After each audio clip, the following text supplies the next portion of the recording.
what are the differences between currency futures and spot FX? Let's get into it.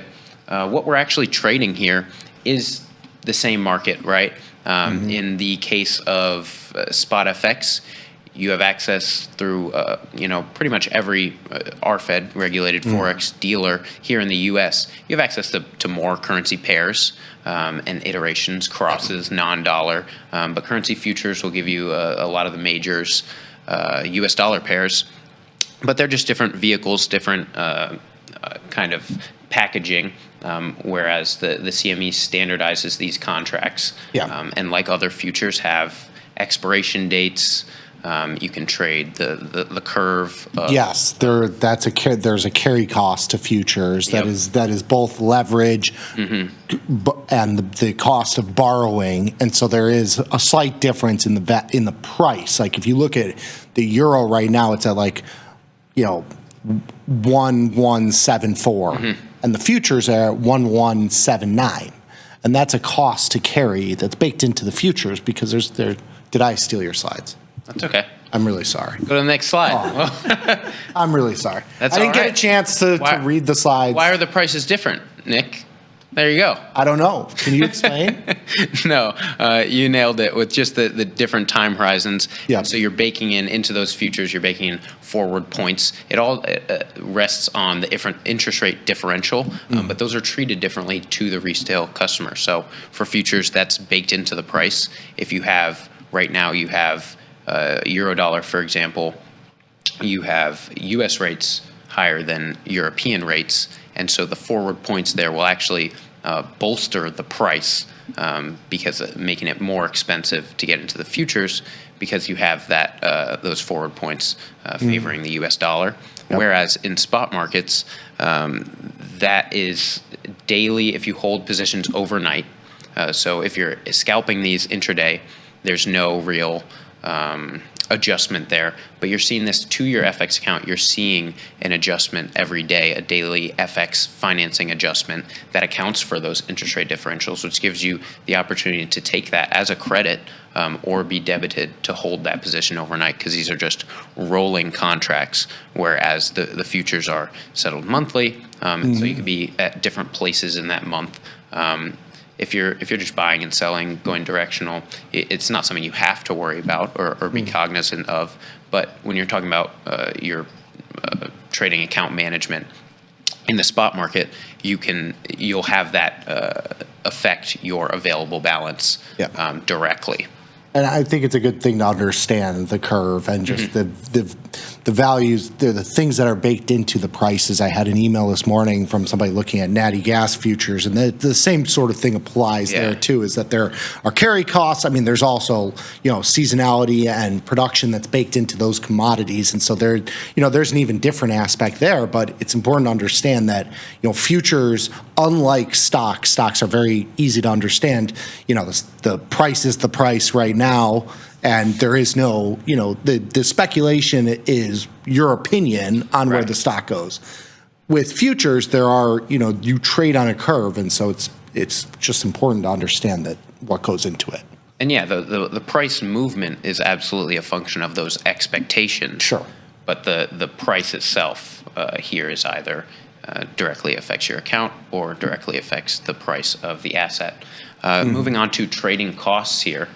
This is an important point, I think, and can speak to tastyfx in particular, where tastyfx can offer commission-free trading here. So you're just paying the bid-ask spread. And so if you look at currency futures markets, you'll typically see a 1 pip spread or 1 tick, whereas at tastyfx, we'll offer a lot of the majors for as low as 0.8 pips. And so your cost to get into that trade is really just that spread only. There are no exchange fees or commissions that you get on the futures side.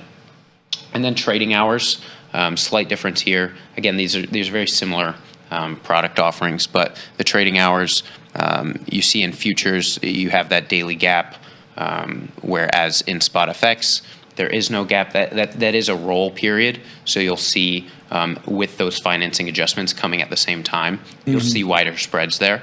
But if you absolutely had to get in and out of a position, you're able to do so during those hours and open 1 hour earlier on Sunday nights. And so, there's also an aspect of global participants here, but you can see that through the institutional players involved. That'll be pretty similar.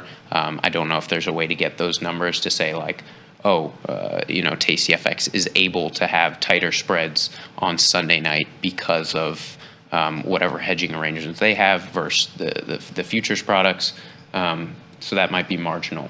But then moving on to the main thing that helps you guys trade small and trade often. Yes. The position sizing and capital efficiency here, as you guys have poked around a ton with these products, starting with those micro lots or just 1,000 units of the base currency, which is very different from the futures offering, which are pretty, they're making new products. They could make a micro product, but they have some micro futures. Like you can trade like micro euro, micro Aussie CAD, a lot of them. And they're a couple $100 margin requirement, but the size is significantly smaller. Exactly. And to be able to layer into that incrementally, I think is a huge win here, especially when you factor in that no commission cost. When you're paying a commission and a spread, layering into a position, that starts to add up to your total P&L with fees. Whereas you're only paying the spread to get into these positions in the spot market. And then kind of a last bullet point of kind of ease of efficiency. There's a give and take here between the products because there are no expirations or making sure you're trading the right contract. There are no options on it, which is a complete value add for futures, having options on those products. And the futures for U.S. retail traders, they convert everything to where the U.S. dollar is the quote currency for all of them. So your fluctuating P&L is a little bit clearer to see, whereas here if you're trading dollar yen, you might see some yen values and not really have to do one step of conversion there, but everything is settled into US dollars, so no real difference there. And that's all I got for you with the key takeaways. Just comparing here why you'd want to trade currency futures perhaps or spot FX. Similar products, you see different pricing, which is the main thing. That's just a function of interest rate differentials. There's no real arbitrage here. It's going somewhere. And then some of those commission aspects and expiration entanglement. That's all I got for you today, guys.